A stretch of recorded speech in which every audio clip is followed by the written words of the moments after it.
Hello, everybody. Welcome to another episode of the Canberra Football Show. I'm your host, Matt Nicoletti. Joining me today is my co-host, Michael Georgeski. As always, later on the show, we'll have Chris Webb. Webby, the CPL expert, makes his return later in the CPL segment. Of course, reviewing everything round 12. As always, we'll start with NPL, then go on to NPLW as usual. But before we start, Michael, how's it going today? We've a very big round. I know we say this most weeks, but it's really starting to hotten up now. Yeah, it is. And as I'm sure we'll obviously get into a little bit as we start to break these games down, there was some fantastic goals, as always.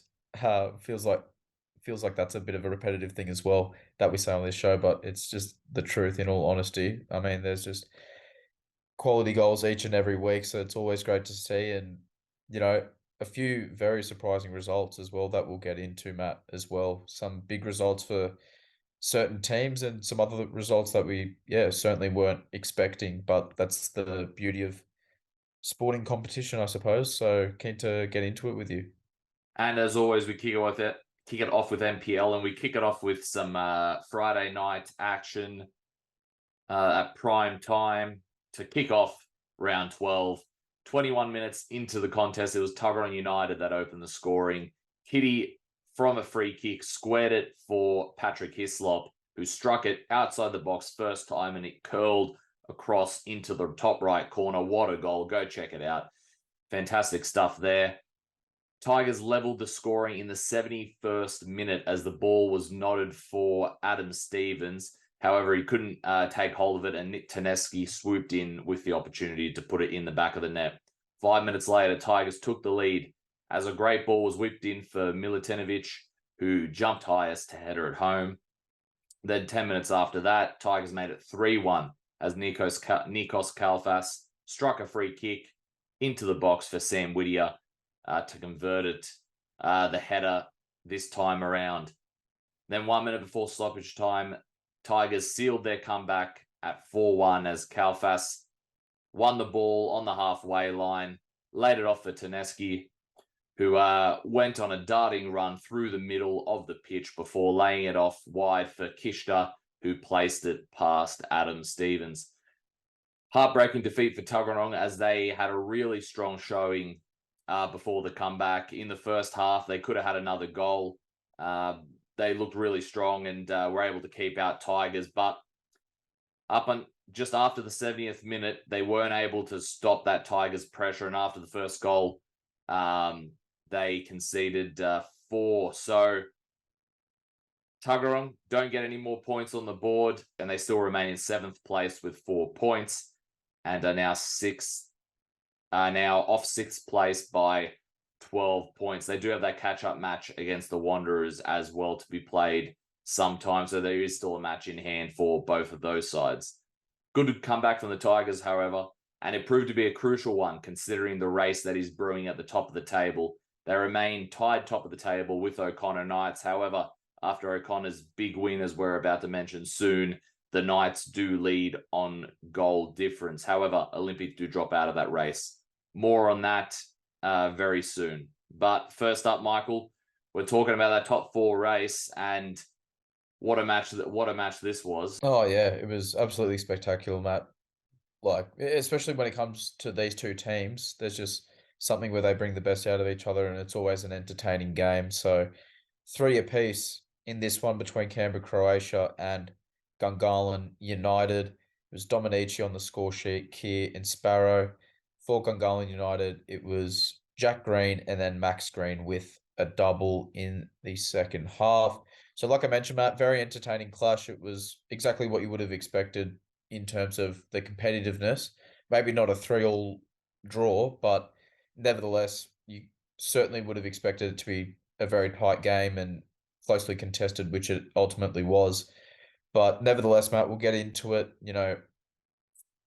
Both teams obviously looking to break the scoreline before the halftime break. And that was ultimately done by Canberra, Croatia, after they were awarded a penalty that was converted by Stephen Dominici to make it 1-0. But Gungahlin, Matt, they wasted no time getting themselves back into the contest as they literally went down straight the other end off the resulting kickoff. Nomoski gets the ball, puts in a beautiful cross with his left foot, and there's Jack Green to head it back across goal to make it 1-1 at the halftime interval. Going into the second half, the hosts regained the lead 6 minutes after half time when Keir thumped home a volley from 6 yards out. Matt, it was a great connection on the ball and sort of just rifled into the top corner. It went by very, very quickly to make it 2-1. But again, Gungahlin got themselves level through a penalty in the 67th minute to make it 2-2 through Max Green. Obviously, he continues his spectacular form in front of goal for Gungahlin this season and continued a fine game of football. 2-2 after 67 minutes, and there's, still a 20 plus minutes to go. Plenty of time for more goals to be scored, and that's exactly what happened. So for the third time in the game, Canberra, Croatia took the lead after a mistake at the back from Gunners, led to a fine volley from substitute Daniel Sparrow to make it 3-2 on this occasion.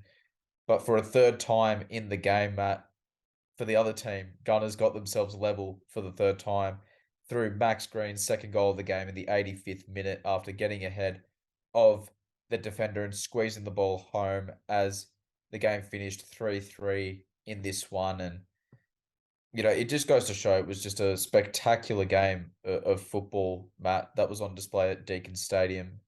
And these are the sort of games that you love to see between two of the really good teams in the competition. And the result means that Gunners stay in fourth place in the table with 21 points, while Canberra, Croatia drop to 6th on 16 points. So Canberra, Croatia obviously not far away at all from the top 4 picture, but obviously they won't want to keep this lingering any longer. And obviously a point doesn't do them a whole world of good in terms of trying to get themselves back in that finals football framework. But for Gungahlin United, they'll maintain their position there for the moment, but they'll be keen to sort of create a little bit of separation as well as the weeks go on. But I'll say it one more time before I whip it over to you, Matt, but it was a fantastic game of football.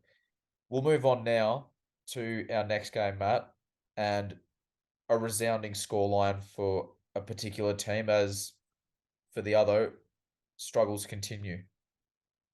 Yeah, summed it up well there. The O'Connor Knights with a mammoth 9-0 victory against West Canberra Wanderers.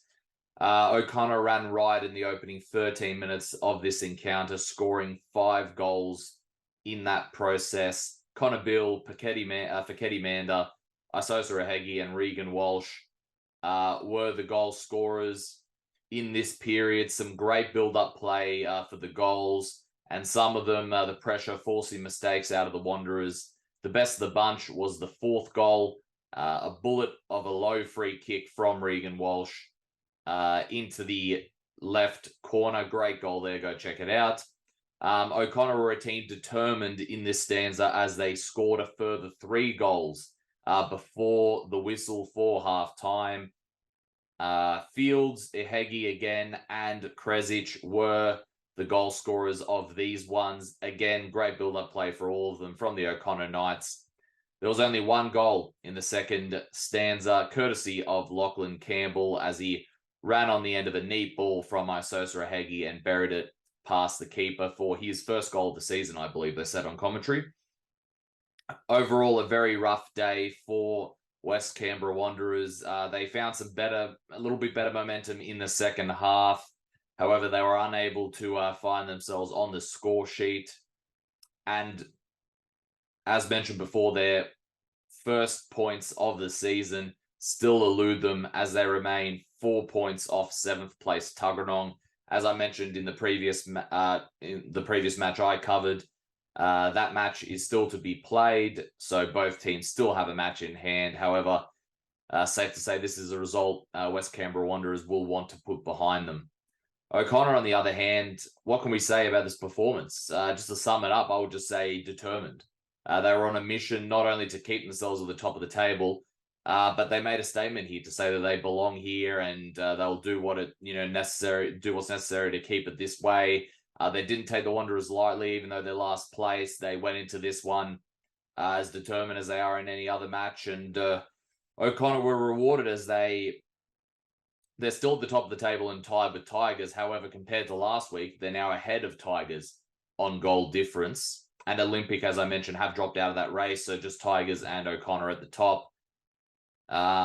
So to edge Tigers by 5 goals and goal difference at the moment, after round 12, huge achievement for O'Connor Knights. Obviously, it's not over yet. Obviously, there's still plenty of room to go this season, but you sort of just, flash back. This is a team that only just got promoted last year. So to already be in the race and be top of the table in NPL as the race hottens up, as we're very close to entering the last phase of the season very soon. Absolutely outstanding stuff from O'Connor Knights, and they're clearly determined and they're not willing to end it there. They want to go as far as they can. And you have to say they're genuine title contenders after this. Still plenty of room to go, but absolute genuine title contenders. We've been saying this for a couple of weeks, but they made a statement after this victory. And Michael, next up is a team that, as I mentioned, drop out of that tied top of the table race. Not far behind, but they did drop out. Yeah, that's right, Matt. They did, but it was a big game for both of these teams, and Monaro were the ones that came out on top 4-2 in this one. Tachenko, Stricker, and Suruti with a double. For Canberra Olympic, it was a Thurtell own goal and McCaw on the score sheet. So a big win for Monaro in this game, Matt, as Olympic's recent struggles continue. But it was the away side that had the good start, in this match. And, 5 minutes before half time, they get a corner situation, and it was a great in-swinging corner that sort of made its way all the way to the back post, hit the inside of the post, and then Thurtell had already made an attempt to stop the in-swinging cross, so he was already on the ground, and by the time the ball had ricocheted off the post, it was already too late. It had hit him and already ended up in the back of the net, so maybe a bit of fortune there for Olympic as they got the lead, but nevertheless, they would have, been more than happy to take what they can get, just like any other team when a goal goes in. So 1-0 to Olympic after 40 minutes of play, and that was the scoreline at halftime. So it goes to show how tightly competitive this game was. But obviously, the game opened up a lot more. In the second half of the match. It was a different Monaro side that sort of came out in the second half, Matt, as it proved to be, but that wasn't before Olympic doubled their advantage and made it 2-0 thanks to McCaw finishing off a great piece of individual skill by, picking up the ball in his own half of the field and sort of just putting his head down and making up in his mind that he was just going to go, run the whole field and score a solo goal. And that's exactly what he did to make it 2-0. So it was a great piece of individual skill. Monaro definitely would have been disappointed conceding a goal like that. But despite being 2-0 down at home, they almost scored their first goal of the match thanks to Minot Smith's free kick, Matt. But unfortunately, it struck the crossbar. It was beautifully hit, and he was quite a way out as well. So he just got a great connection on the ball, perfect amount of spin and pace on it, but just not enough dip to get it underneath the crossbar. But Monaro eventually got one back through to Tachenko in the 66th minute after a great strike from outside the box. Monaro then got themselves leveled just 6 minutes later, Matt, so they completely turned it around thanks to Rocco Stricker, who scored another goal from outside the area for the Panthers in this match with his left foot. And then the home side's hard work would eventually pay off in the 87th minute when Suruti capped off a nice team move to make it 3-2 before scoring his second goal of the game in the 90th minute to seal all 3 points for the Panthers. So quite a second half from the Panthers, and we've talked about their inconsistency all season in terms of, winning one game and then losing the next. But this was a fantastic win for them, especially being 2-0 down at home when things weren't looking great especially in that second half, but they score 4 unanswered goals to really make a statement in this, not only that game, but also in the competition as well. So it means that they're fifth in the ladder, whereas Olympic are third, but without a win now in 4 matches, Matt. So a little bit of cause of concern there for Olympic, who obviously have started the season brilliantly well, but they haven't had a win now in 4 matches. So they've got to really sort of go back and think about what it is that they're doing so that they can turn that form around. And for Monaro, that's just a great win for them in terms of keeping tabs and enough of a close distance to the top 4 positions. But what a game of football that was. We were really treated to some great games in NPL this past weekend. But Matt, we'll move on now to the NPL round 13 fixtures. Do you want to sort of break those down before we get into our NPLW segment? Yeah, we've got some obviously pivotal games after we've mentioned. We're hitting into round 13 here. So we're approaching that final third phase of the season eventually, very soon. Let's begin with midweek action. Canberra, Croatia against Tuggeranong United, Wednesday, July 5th, 7:30 p.m. at Deakin Stadium. Then we have West Canberra Wanderers against Tigers FC, Saturday, July 8th, 2 p.m. at Melrose Synthetic. O'Connor Knights v Canberra Olympic is up next, the O'Connor Derby, Saturday, July 8th, 3 p.m. at O'Connor Enclose. That could prove to be a pivotal game there. And last up, Gungahlin United against Monaro Panthers, Sunday, July 9th, 3 p.m. at AAS Grassfield 2. Something we forgot to mention as well, just mentioning Gungahlin there, is huge new signing for them, George Timotheou, signing on for Gungahlin United, obviously most recently of Melbourne Victory. I think he played for Adelaide United as well. And of course, played a bit in Germany in the Bundesliga as well for Schalke. So huge coup there for Gungahlin United as they look to press forward and keep in the top 4 and try and press forward into that title race. All right. Next up is our NPLW. Only 3 matches since one was postponed. We will mention that soon, but Michael, I don't think there's a better way to kick this one off than an absolutely stellar match with a fantastic comeback from the Wanderers against Olympic. Huge comeback. I don't think anyone would have saw that coming after, especially them going 2-0 down, which I'll get into in a moment in more detail. But West Canberra 3, Canberra Olympic 2, Jensen, Hall and Cerruti on the score sheet for West Canberra. And for Canberra Olympic, Jaloka with a double. So, getting into this match, Matt, Canberra Olympic, a great start, but in particular for Jaloka, who produced a fantastic strike from outside the box to give Olympic the lead. And then she doubled her team's advantage in the 32nd minute with another great effort from far out to pick out the corner of the goal again. So she scored 2 fantastic goals to give Olympic a lot of momentum and a lot of confidence to start this game, being 2-0 up in 32 minutes. And that was obviously the score at the halftime break as well. But the narrative would completely change in the second period, Matt. No, like I said, I don't think anyone would have seen this coming after the first half. But West Canberra pulled the goal back through Jensen in the 59th minute after she produced her own effort from outside the box, much like Jaloka in the first half, to reduce the scoreline to 2-1. So it was a fantastic goal from outside the box. The hosts then managed to get an equaliser in the 72nd minute when Hall scored a goal from way outside the box to make it 2-2. So we were treated to some fantastic goals in this game, may I say, Matt. Absolute quality.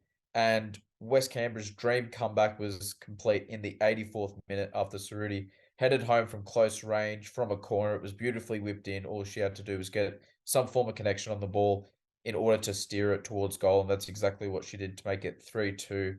And, cement a fantastic win for West Canberra, considering how shaky their season has been. When you compare that against a confidence-boosting side like Canberra Olympic, who have been fantastic over the past couple of seasons. So a huge, huge win for West Canberra Wanderers on this occasion. And it means that they remain 7th on 7 points, while Olympic are now 2nd and 2 points off Belconnen in 1st, which is a game and a team that we will talk about in a little bit in the NPLW segment. But we'll move on to our next match, Matt. And despite our praises for a particular side in terms of how they've managed to perform and maybe results and their points total not really reflecting how well and how great that they've played, they came up against, one of the best teams in the competition, and it proved a little bit too much for them on this occasion. Yeah, Canberra Croatia were a team determined on Sunday. Jeremy and I covered this one. It was a very strong start, not only from Canberra Croatia, but in particular, Brittany Palombi, as she scored a hat-trick in the 9th, 11th, and 32nd minutes in the first half. The first was a penalty. The second was a bullet of a shot in the top left corner. And the third was a free kick strike from far out, which dipped over the top of the keeper underneath the crossbar and in. Palombi was on fire in this game. To open the second half, Croatia scored again, this time through Bella Barac as she forced the ball home after she pounced on a save 2 minutes into the second stanza. Brittany Palombi scored her 4th as she struck past the keeper across goal, and this goal is crucial for her as it means she now leads the goal scoring charts of NPLW with 12 goals, one goal above Bessie Reithmuller. As mentioned before, it was a tough day at the office for ANUW. They did hit the crossbar once in this one, had a few dangerous moments in that first half. However, they just couldn't find a way around Croatia's dominance as the match stretched on. As the match stretched on, they remain now in sixth place with 2 points above 7th place Wanderers, who of course got that big win, so they're closing in on ANUW now. And they still remain 7 points behind the CUA in 5th. Canberra Croatia, as I mentioned before, an absolute bullet train on Sunday. They were determined to get themselves up the ladder and keep pushing. They did just that, as they are now tied in 2nd place with Olympic on 26 points after Olympic lost to Wanderers. However, they do trail on goal difference to Olympic in that tied 2nd place there. And both teams are 2 points behind new league leaders in Belconnen United. So as we've said, this is a title race that every week will have changes and developments, and it'll just keep exciting and changing every single week. It's turning out to be one hell of a race. And as we've mentioned actually quite a few times in the past, it seems like goal difference will be could prove to be a pivotal factor at the end of the season, as it is showing in NPL1 as well. So great title race in NPLW as always. And Michael, who do we have next up? The next team is a team that just went top of the table, as I mentioned. Yeah, that's right, Matt. That team's Belconnen United. 3-0 winners over the Canberra United Academy away from home. Backhouse opened the scoring for Belconnen United in this one with a dinked effort from way outside the box over the keeper to make it 1-0 for her side in the 23rd minute. CUA showed their guts and determination as the scoreline read 1-0 at the break, Matt, but Tian would double the Blue Devils' advantage in the 54th minute after she got played through, cut inside, and then finished at the near post. It was a very nice goal. Great composure and skill involved. Belconnen then wrapped up the 3 points when Cram scored with 10 minutes left in the contest to cement a 3-0 victory. And that meant Belconnen, like you said, Matt, moving up to the top of the NPLW table following Olympics loss, as I broke down earlier. So in terms of the league standings for these two teams, CUA still sit in 5th place on 16 points, only 4 points off 4th place Gungahlin on the table, Matt. So they can still aspire and dream to play finals football. We've said it many times already this season that they're playing very well and they've got some great results. And I'm sure that they're going to be able to produce more of that as the season continues.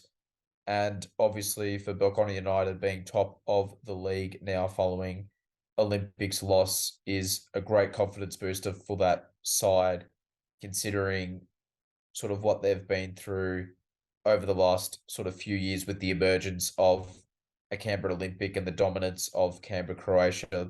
Belconnen are really, really playing well this season. So they're really trying to make a statement that they're the top dog in NPLW, but it's going to be a great race to the end to see who finishes top, and then we'll see what happens in finals football, no doubt. And then obviously you mentioned the fact that there were only 3 games in NPLW this week, Matt. That was because Tuggeranong United up against Gungahlin United was postponed due to the pitch, we were told. So that match was unable to move ahead and will be rescheduled, obviously, at a later date. Matt, do you want to get into the NPLW round 13 fixtures? Yeah, and the fixtures kicks off with another midweek encounter. Canberra United Academy take on Canberra, Croatia, Thursday, July 6th, 6:30 p.m. at Deakin Stadium. Then we have West Canberra Wanderers against Gungahlin United, Sunday, July 9th, 12:45 p.m. from Melrose Synthetic. Next up is a massive one, Canberra Olympic against Belconnen United, Sunday, July 9th, 2:30 p.m. at O'Connor Enclosed. Then we have ANUW against Tuggeranong United, Sunday, July 9th, 3 p.m. at ANU South Oval.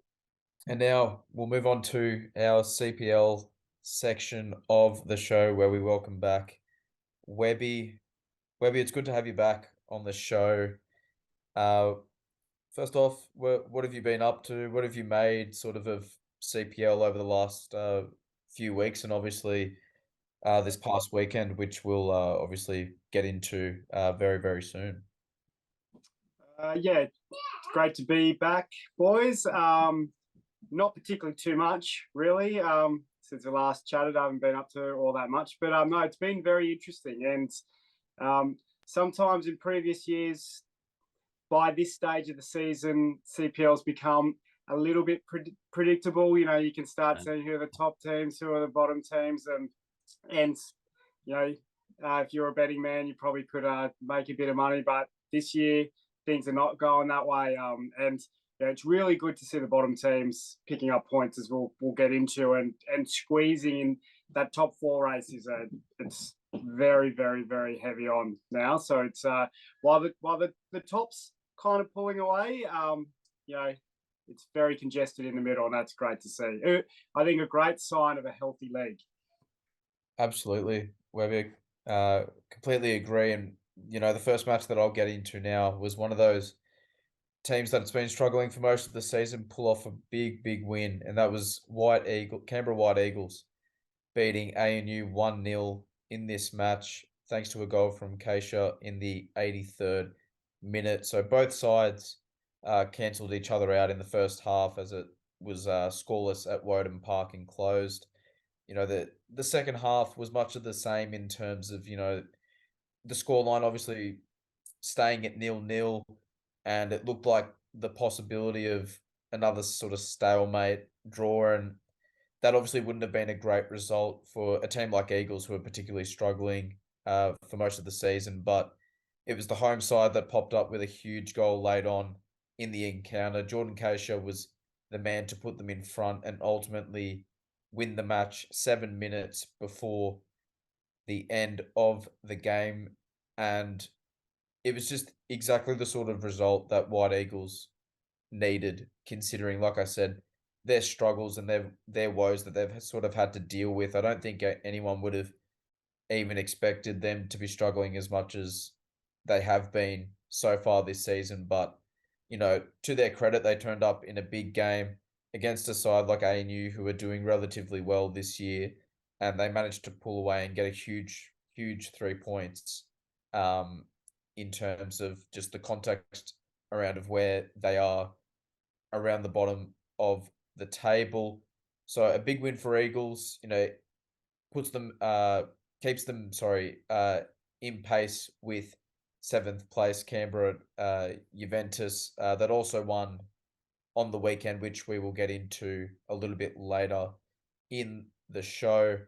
And despite the fact that they got the 3 points, they still remain in 8th place, but they're only 1 point off Canberra Juventus. So that will give them a huge round of confidence going further and further into the season, and 3 points off 6th place. So when you put it into those terms, another victory changes a lot for Eagles, and they can sort of look to really get their season kick-started and start getting themselves moving up that ladder. But due time will tell if that will happen or not.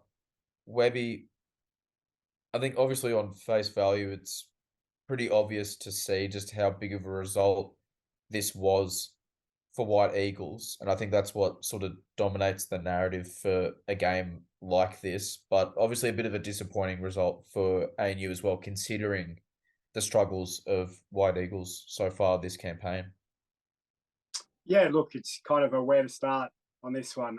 We're sticking with the White Eagles narrative at the moment. It's amazing. It's their second win of the season, and it's unfathomable for White Eagles to only pick up their second win after 12 matches. But absolutely massive, massive win for them. Jordan Keisha, I think it's his second or maybe third game, and he's playing a reasonably unfamiliar role in midfield. He's played at NPL level, but as a centre back, and so he seems to be doing quite well. It's a game I think ANU was definitely expected to win, and I think that they dominated the majority of the game, and I think they missed a penalty, and it was a very late on, and a long throw direct into the box. Ironically, not really White Eagles style, but if anyone's ever watched the Wrexham documentary, they're professionals, and long throws is where they picked up the majority of their goals. It's a route into goal, and it can be very effective, and wins them a game, and that's 3 enormous points for those guys. And as you said, look, they're still in last, still in that relegation spot, but there's there are only 4 points separate them and the bottom 4 teams. So any of those teams could go down, and even better, only 7 points separates them from a top 4 spot. And 7 points at this stage is hard to pick up, but it's not impossible. What's the bigger challenge is not only do they have to pick up 7 points over ANU, but they need to also get ahead of every other team in between them. And that makes things much more difficult. But look, it's not quite impossible at this point, but it's going to be very, very tough for them to make the top 4. But really, I think this point in time, they'll be very focused on not getting relegated, especially when they're coming last. ANU, on the other hand, look, it's been a crisis. Is definitely an over reaction, but it hasn't been a great little run of it for them. Last two weeks, they've played the bottom 2 teams who were at that point in time on a win each, and they've picked up 1 point. And if they had picked up 6 points, they would be in second spot and within touching distance of Yoogali. Instead, those 5 dropped points have actually left them in 4th, and we'll get onto it. But I think probably promotion gone now. That's where I think that they're sitting. Hence, Yoogali, I think, are now uncatchable for ANU. And at this point in time, look, I would have thought ANU would have probably been top, or definitely in a title race at this point in time. But to be essentially out of a title race, look, it's huge. Again, it's not 100%, but it's a mammoth. That's 11 points that they would need to make up on Yoogali, with only 9 games to go. That's very, very difficult. Close to impossible. Yoogali would have to lose majority of their games and only win every game. It's going to be very, very tough for that to happen. So, and you've got a fantastic squad. They've had a bit more disruption than they've usually had. They've just been amazingly stable over the last kind of 6 or 7 years.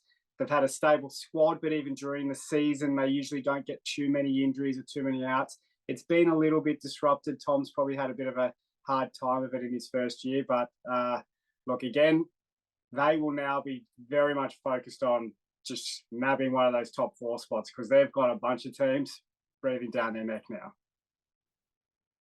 Yeah, they absolutely do, Webby, and I think you made a great sort of point there in your analysis. Just got me thinking that it's just crazy how much the pendulum is sort of swinging in CPL this season in particular, just in terms of the teams at the bottom and in that top 4 race, and the teams that are sort of pulling themselves ahead as the season wears on. But as you sort of discussed, two games in a row for ANU now in games that on paper definitely they should have won, but they didn't. And like you said, it's maybe most likely going to cost them promotion. So those are the sort of fine margins that are in sort of the CPL this season. So it goes to show just how competitive the competition is, and very, very little room for error for these teams looking to get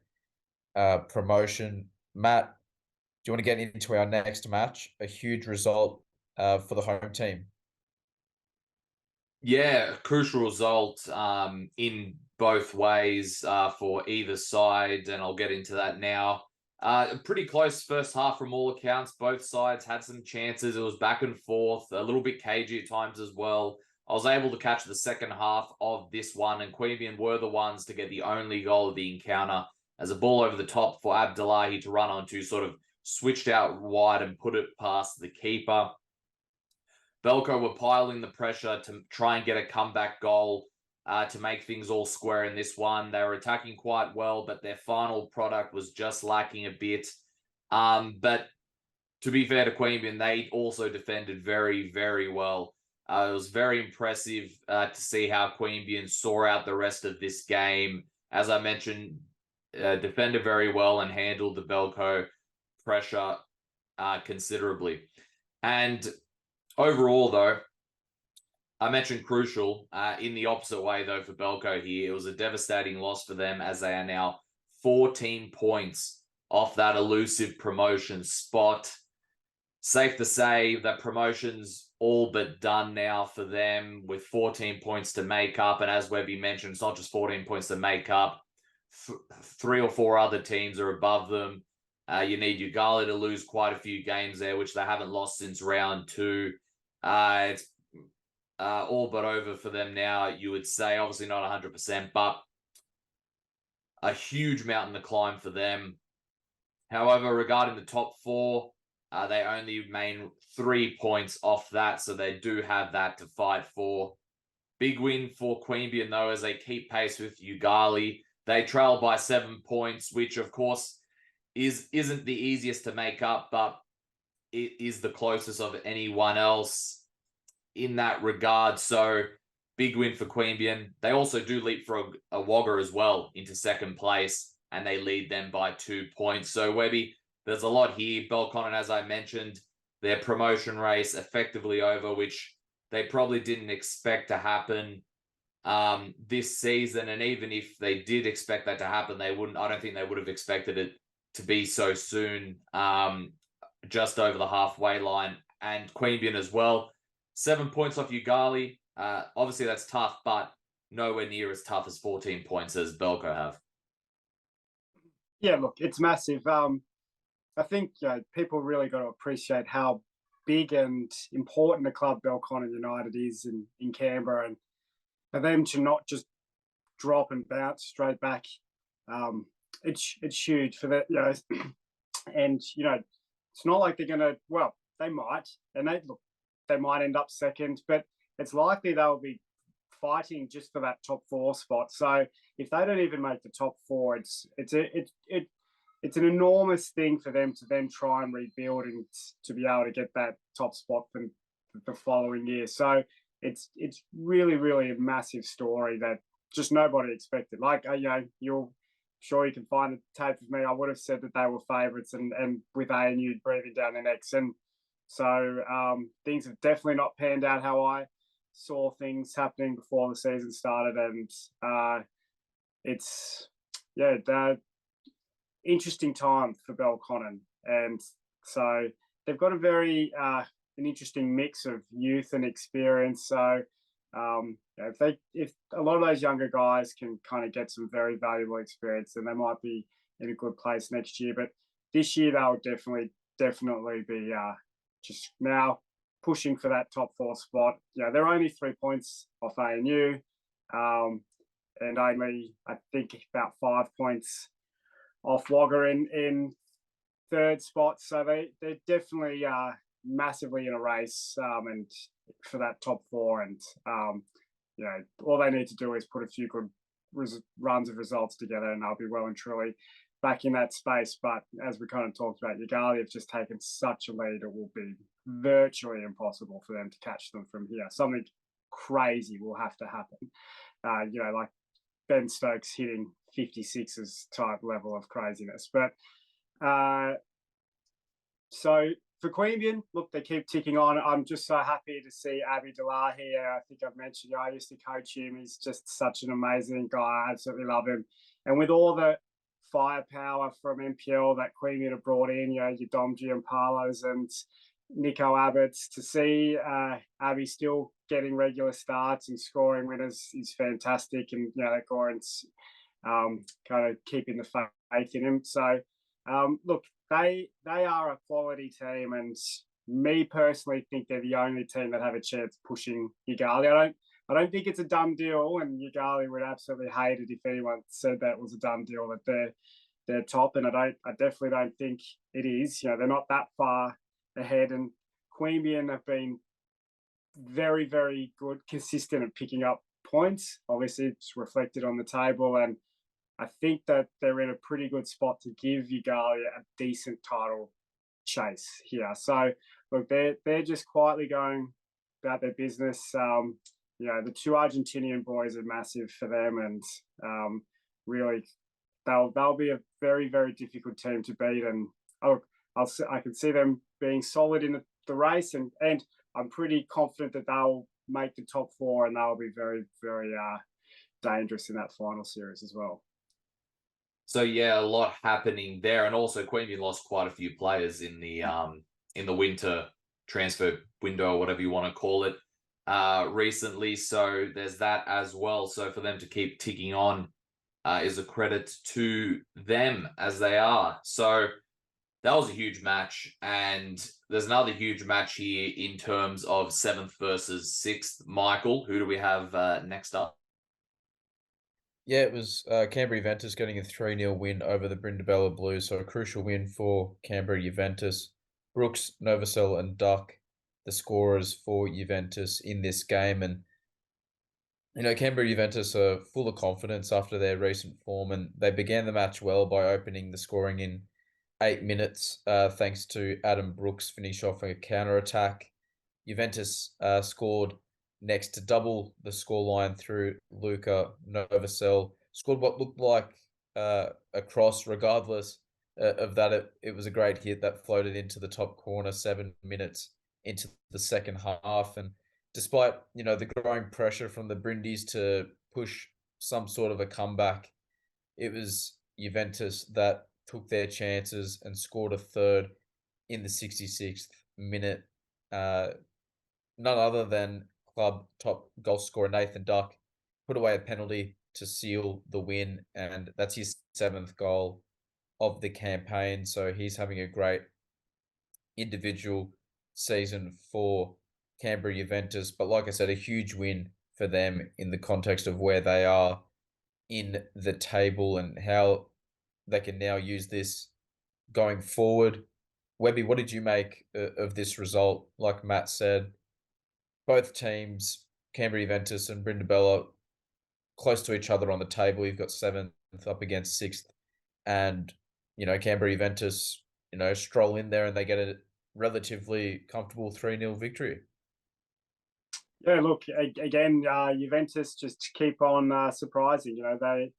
They've gone from, I think it was 6 straight wins after they beat White Eagles in that very first match, and then 6 straight losses, and now they've picked up 2 wins and 2 draws in the last 5 games. It's a huge turnaround, and so while they're only a point off last, they're in terms of momentum, they're well and truly ahead of the kind of teams that are bunched up above them, much more than ANU or Belconnen or Brindabella. So, look, really good. Adam Brooks, I'm not sure if you guys know him too well, but he's an ex-Western player and he's just a fantastic talent. He was in our State League 1 team last year, but was pretty much injured from go to woe. He played a handful of minutes for the whole season, but to see him fully fit and back in full flight's fantastic. And very dangerous player at this level. I heard he talked to some people from ANU from the week before when they drew with ANU, and they said that he was just a handful that they couldn't handle. And really, really good signs for Juventus. For Brindabella, it's an interesting. They're just in that interesting space. We talked about it with the young guys. They just kind of, consistency is always difficult. Last year they were very slow and up and down for probably the first 2/3 of the season, and then kind of hit their straps at the end and had that fantastic run through finals. And everyone thought, could they keep up their momentum? But again, they lost a couple of key players, and though they've picked up some reasonable players, but then they've kind of started again with that slow pace. And so, look, it's going to be interesting for them. I think Curtis got a red card in like the last seconds of that game, which actually will hurt them quite a lot for their next game. So they really don't want that. So again, they're definitely in the race for the top 4. But as we kind of talked about at the very start, the race for the top 4 is also a relegation battle. So if you do well, you get a final spot. You don't do well, you might go down, because they're all bundled up down there. So it's not a spot that they want to be in, but it's not the worst spot either to be in at this point in time. Absolutely, Webby. Matt, the last match for our CPL action for this past weekend, the Riverina Derby, we were all looking forward to it, and it certainly just didn't disappoint, did it, Matt? It was absolutely exceptional. Yeah, look, it was a lot of goals in the Riverina Derby. Yoogali 5-3 winners over Wagga City Wanderers. Darren Bailey opened the scoring at Solomad Stadium 10 minutes into this one as a corner was put in, and then a header into another header was saved, and then Bailey was there to place away the loose ball. Wagga had a strong response and equalised 7 minutes later through inform Jake Plonges. Morris Cazzola placed a fantastic through ball from behind the halfway line past a few players for Plonges to run onto, and he broke away and placed it past the keeper at the far post. Yoogali went into the sheds at halftime with the momentum as Josh DeRossi made it 2-1 in the 44th minute. DeRossi and Bailey had a neat little series of 1-2s before DeRossi smacked the shot from outside the box under the crossbar. Really nice goal here. Yoogali began the second half as they ended the first with a Josh DeRossi goal as a big throw into the box, sort of similar to what Webby was mentioning before, fell to Josh, which he neatly turned his marker and placed it in the back of the net to make it 3-1. Yoogali added a further 2 goals in the following 25 minutes through Darren Bailey from the penalty spot for his 11th of the season and brace for the day, and Robert Rimmer scored his first of the campaign. Despite the 5-1 scoreline at the 70-minute mark, Wagga weren't going to leave Griffith without a strong ending to this encounter and scored 2 goals in 3 minutes to end the game at 5-3. Morris Cazzola scored from the penalty spot to put himself back at the top of the CPL goal scoring charts. And Yoogali struck a great ball from the edge of the box to score their 3rd. And as always, the Yoogali home games, you can check out their live stream on Facebook. Tough loss for Wagga as they dropped to 3rd place on the ladder behind Queanbeyan by 2 points. So 9 points off their Riverina rivals, Yoogali, who are in 1st. Yoogali continue their fine form at home, and they haven't lost or drawn in Griffith at all this season. Only wins. And they continue their undefeated ways in general, as they haven't lost since round 2. They remain in 1st place by 7 points off Queanbeyan, as we mentioned previously. Webby, there's a lot in this one. Wagga done relatively well this season, but they can't seem to beat Yoogali, as most teams haven't, as I mentioned, haven't lost since round 2. And Yoogali, we mentioned it when you were last on the show, but they've further shown that they are just in red-hot form at the moment. Similar form to what they were showing when they first came into the league, and they're just on a roll at the moment. Yeah, absolutely. And it is. They definitely have the vibes, similar vibes of that first COVID year when they were just borderline invincible. To the very last game of the normal season, and De Rossi looks like a really good pickup, and he's just scored a lot of goals in quick succession, and they're just going to be really hard to beat. I think it's 10 wins or not. 9 wins in the last 10 matches. So that's a just unbelievable form.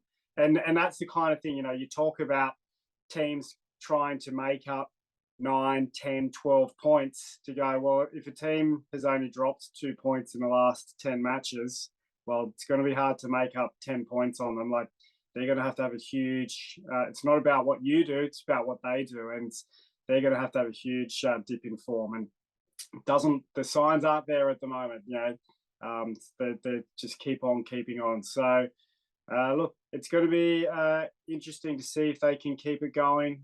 The one thing that they've got against them is that they have to travel so often, and it does kind of wear on players. And it's just whether they can keep all their numbers and travel in with force. And look, they're the ones to catch. And as I said, they're not sure they got one hand on the promotion trophy, but they got a couple of fingers on it, that's for sure. But Wagga, it's disappointing for Wagga. They've been in extremely good form this year. An interesting kind of thing to look at, I always think about the strength of teams is goal difference. Points tells a story, but goal difference tells a much deeper story in my mind. There's only 2 teams with more than +5 goal difference in this whole competition, and Wagga has a +10, Yoogali has a +20. It really shows how close the comp is, but also shows that Wagga have been very consistent and they can score goals, and Jake Plonges and Cazzola are just in red-hot form up top. And when you've got 2 guys who can just consistently score, you're always going to be a danger. And it's that great combination of a big man and a fast man, and they're always going to be a threat. And they're 9 points behind now, as I kind of said. I think they're on the kind of precipice about whether they can make up a 9-point lead against a team that's so red hot. I think it will be a huge challenge. They will need to have an amazing back end to this season to try and grab that title. But look, they're looking really good for the top 4, and they stick in the top 4. They can definitely do a lot of damage. Yeah, that definitely seems to be the case at the moment. And we have more matches to add to the CPL drama at the moment. As we've mentioned, all sides essentially have a chance at this top 4 as it stands. So, Michael, what are the matches that will lead to all those storylines that we've just talked about over the last 15 or so minutes for next round? Yeah, so next round, in round 13 for CPL, kick things off with Wagga City Wanderers up against Queanbeyan City. Saturday, July 8th, 2:15 p.m. at Gissing Oval. Then have Belconnen United up against Canberra White Eagles. Saturday, July 8th, 3 p.m. at McKellar Park. We then have ANU FC up against Brindabella Blues. Saturday, July 8th, 3:15 p.m. at ANU South Oval. And then we finish things off with Yoogali against Canberra Juventus on Sunday, July 9th, 1:30 p.m. at Solomad Stadium. So some really good games to look forward to there, Matt. Oh, look, there certainly is. That's it for us today. Webby, thank you so much for joining us. Any last thoughts before we head off? No, nothing like other than Juventus coughing up some players to Newcastle. There's not really much more. Mate, we're coughing up players to everyone at the moment. So who can Newcastle give Juve in return? That's actually Conference League quality. Obviously, no one. So players they want to get rid of, and not even Conference League quality. So you'll do better in your under 20s team. Yeah, next gen, I think they call themselves. So we'll Yeah. see. We'll see what goes on with Juve. Not too much confidence that they'll be able to keep everybody, but there are a lot of good young players there, and let's hope that they actually get a run. But the coach is, determined. He turned down Saudi Arabia. That's how determined he is. I'm sure you're up very happy that he turned down Saudi Arabia. Oh, super happy. Yeah. Super happy. Obviously not. No, obviously I'm mad about that, but if I actually start saying it, I'll get super mad and we'll be here all night. So it is what it is. Pleasure as always, Webby. Michael, any last words before we head off? Oh, look, I think we're in store for another great weekend's worth of action, that's for sure. I mean, we've gone through all the fixtures, across the different competitions, and there's some really, really standout games that I'm sort of really looking forward to. Belconnen and White Eagles is going to be an interesting one for me, just talking from a CPL's perspective, and given the fact that it's the last competition that we're talking about before signing off. But there's some quality games going on, and like we always say, we'll expect more surprises and whatever else sort of comes with it when we're on the next show breaking it all down. And we will be back breaking down all those round 13 fixtures next week. As always, everybody, enjoy your weekend and enjoy Kanga Cup if you're going to be involved in that. And as always, enjoy the football.